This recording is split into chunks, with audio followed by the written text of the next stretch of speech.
Bagaimana kabarnya adik-adik siang hari ini? Baik. Alhamdulillah. Masih semangat ya?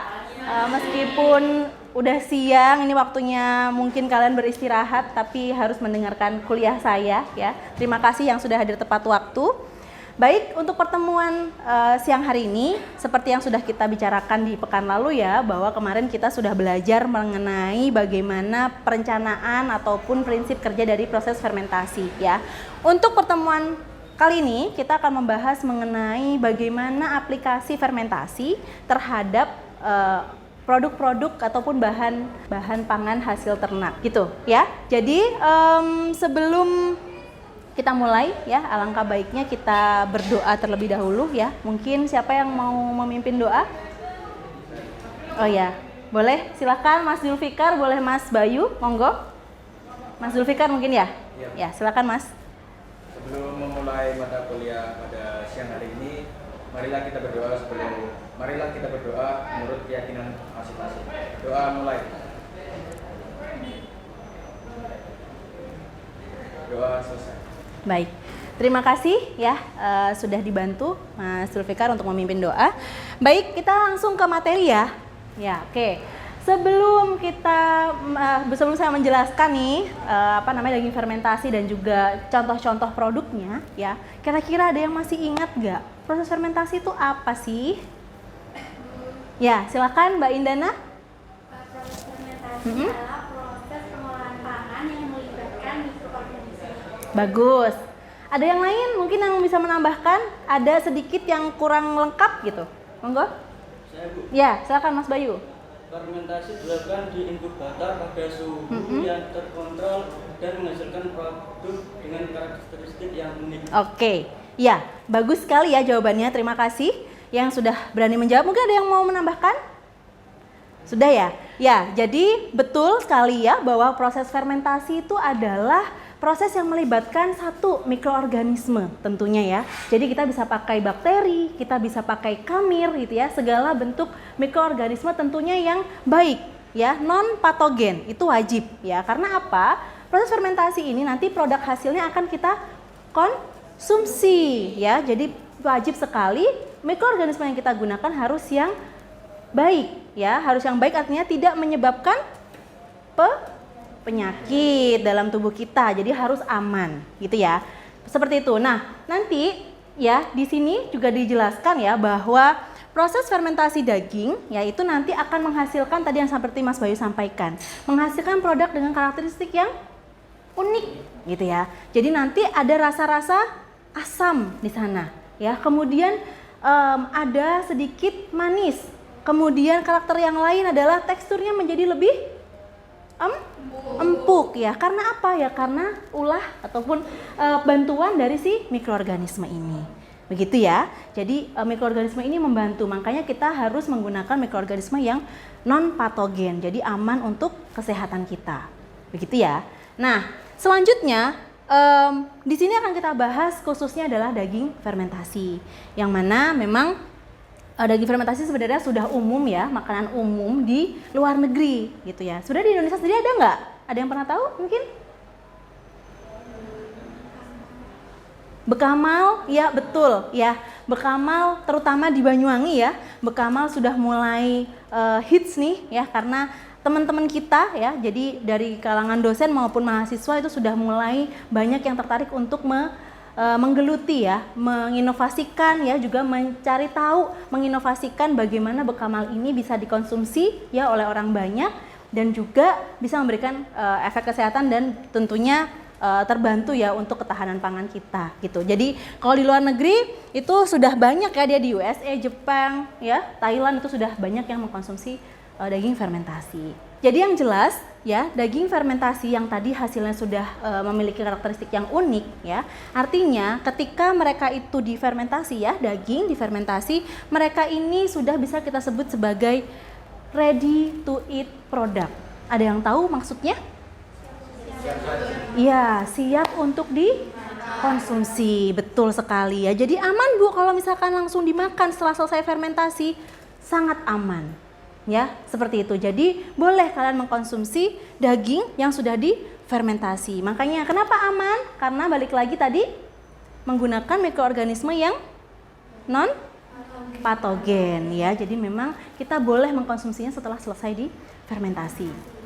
Ya, ada 2 jenis daging fermentasi. Yang pertama adalah fermented whole meat ya. Tadi yang sampaikan Mbak Indana ya, itu adalah contoh daging fermentasi yang whole, keseluruhan. Jadi tanpa tambahan apapun. Jadi benar-benar daging segar kemudian ditambahkan dengan isolat ya ataupun starter sebagai yang membantu untuk proses fermentasi.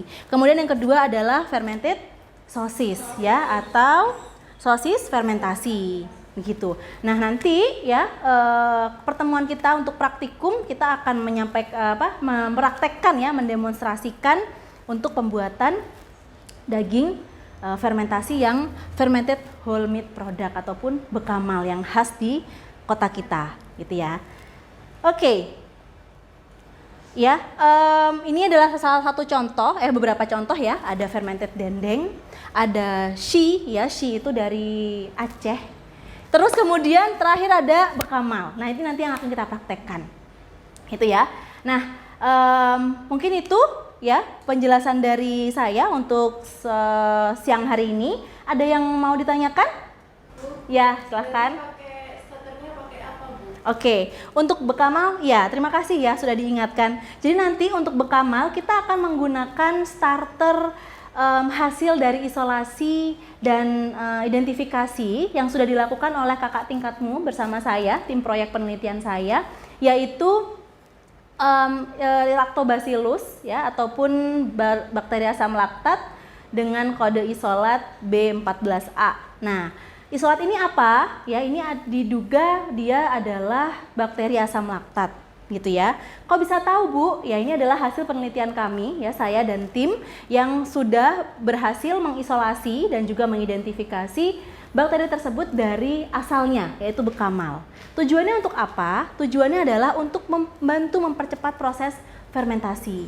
Ya, tadi saya belum sebutkan ya, karena memang bekamal ini produksinya itu cukup lama, bisa sampai 3 hingga 6 bulan gitu. Apa kabar ya? Kan lama sekali ya, berarti mau mencoba daging fermentasi. Nah, makanya kami ya, saya dan tim berinovasi untuk mencari tahu ada mikroorganisme apa sih, ada bakteri menguntungkan apa dalam bekamal, sehingga ketika kami isolasi, kita masukkan lagi atau kita tambahkan ke dalam proses fermentasinya.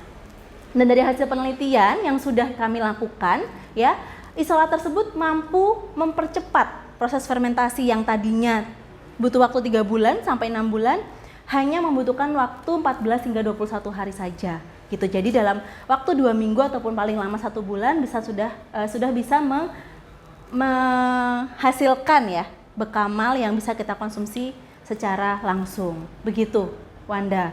Ya, jadi nanti kita pakai isolat yang kita dapatkan sendiri. Seperti itu, yang sebelumnya sudah diisolasi. Ada yang lain? Oke, kalau cukup kita kuis dulu ya, menggunakan Quizzes secara online. Jadi silahkan keluarkan gadget kalian.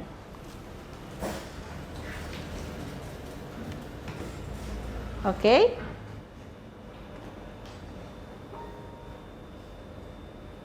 Ya, silahkan dimasukkan kodenya. Bisa menggunakan link ya, joinmyquiz.com atau menggunakan kode gamenya. Silahkan. Jika sudah, join aja.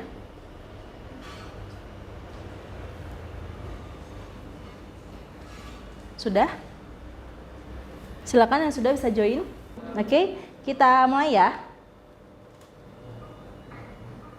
Ya, silakan kerjakan secara mandiri karena ini untuk mengukur kemampuan kalian ya. Ada kesulitan? Nggak ada?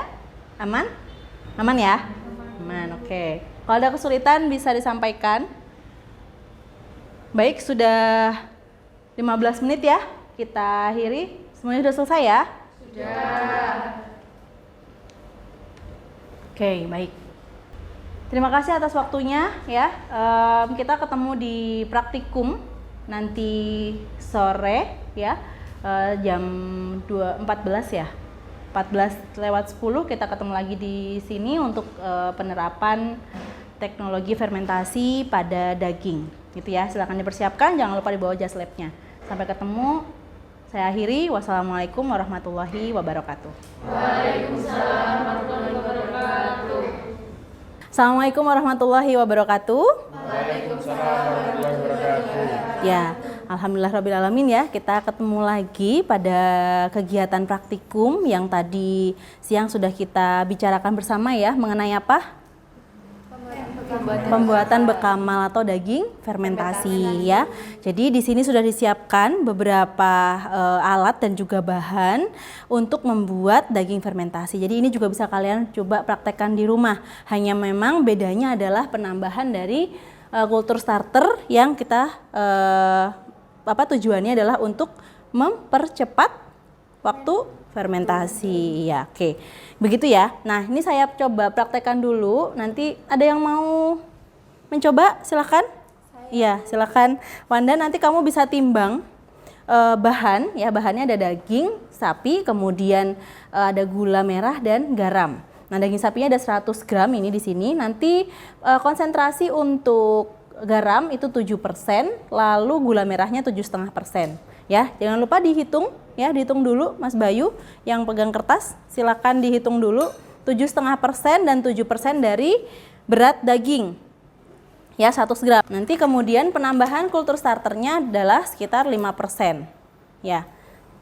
Gitu ya. Nanti coba Wanda sambil kamu menimbang, nanti Bayu yang akan menghitung. 7% garam, 7% dari 100 gram. Ya. Oke, sudah? Ya. Nanti dimasukkan ke ini. Berapa Yu? 7% dari 100 gram? 7 gram. Oke, 7 gram Wanda untuk garamnya.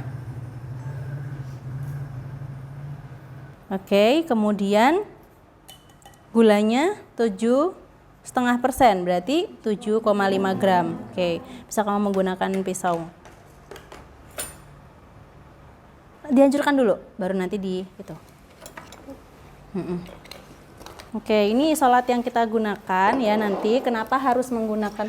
Ya, kenapa harus menggunakan bunsen? Karena kita perlu pengerjaan yang steril ya. Jadi tadi saya sudah cuci tangan, kemudian kita semprot dengan alkohol. Selanjutnya kita ambil isolat kita untuk ditambahkan ke dalam daging yang sudah ditambahkan dengan bumbu tadi, gitu ya.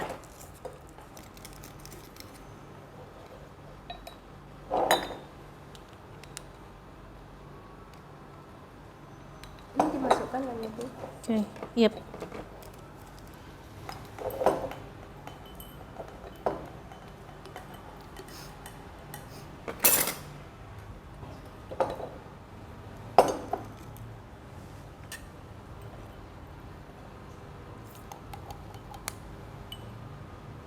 Silakan dibantu ditutup. Oke. Seperti itu. Kemudian nanti kita fermentasi ya, atau kita diamkan dia, disimpan di dalam apa tadi? Inkubator ya. Jadi kalau di rumah kalian juga bisa taruh di suhu ruang aja. Di dalam lemari di suhu ruang, di suhu 28 sampai 30 itu sudah bisa kalian lakukan fermentasi ya. Selama berapa tadi? Ya, 2 minggu ya. Jadi 14 hari nanti kalian lihat hasilnya ya. Bagaimana karakteristiknya seperti itu. Ya, nanti kita amati kembali. Gitu ya. Bisa dipahami? Silakan dilanjutkan untuk kelompok yang lain ya, kelompok 2 dan kelompok 3. Nanti setelahnya kalian laporkan kepada saya kalau sudah menyelesaikan praktikumnya. Begitu ya? Oke, ada yang ditanyakan? Ya, tidak ada, sudah cukup. Berarti silahkan dilanjutkan praktikumnya. Saya tutup dulu ya kegiatan praktikum ini. Saya akhiri. Wassalamualaikum warahmatullahi wabarakatuh. Waalaikumsalam.